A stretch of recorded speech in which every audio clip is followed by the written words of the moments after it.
Glory to God in the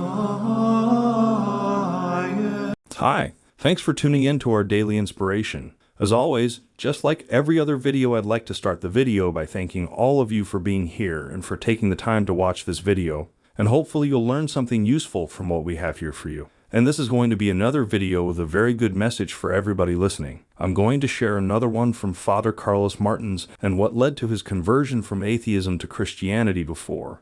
We need to be the salt of the earth. That we need to be that thing that goes out in the world and flavors it. Because always, no matter what we do, no matter what we encounter in this life, Christ is constantly confronting us with the question, the same question he always asks: who do you say that I am? And in that question, there is a second question buried in with it.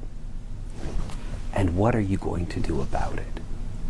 And this, friends, is what God is constantly exhorting us to. It's what he exhorted to in the gospel, when in the actual account, when he told the parable of the salt, when he gave the exhortation that we must be salt, that we must be the light that others look at, and they're able to see Christ.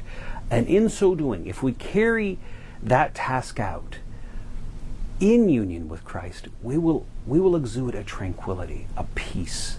God's peace will be present within us. And I tell you, friends, 27 years ago, encountering that peace in others, in Christians, is what converted me from atheism. That was the salt that I needed in order to wake me up, in order to get me to seek God, to seek communion with him, to get on my knees and pray before him, he whom I didn't believe existed, but who revealed himself to me because I did that act of faith, that act of humility. I had seen what was in others, and I thought, you know what? The witness of that is so powerful that it's worth me doing something that seems completely foolish. And my life was completely different because I did that.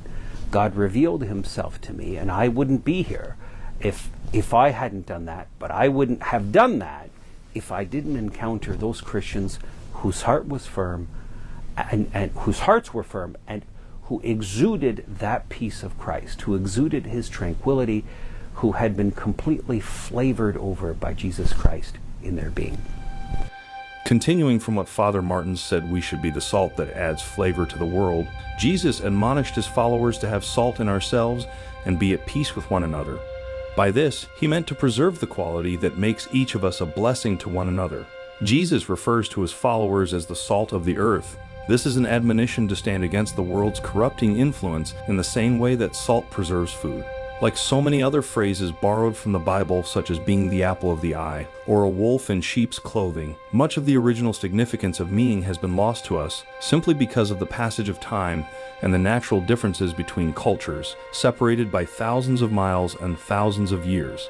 Language and idioms take on their own trajectory too, and in the English language, being the salt of the earth seems to have come to mean the sort of person who is down to earth, perhaps a bit plain or common, but nonetheless resourceful, eager to give a helping hand when needed.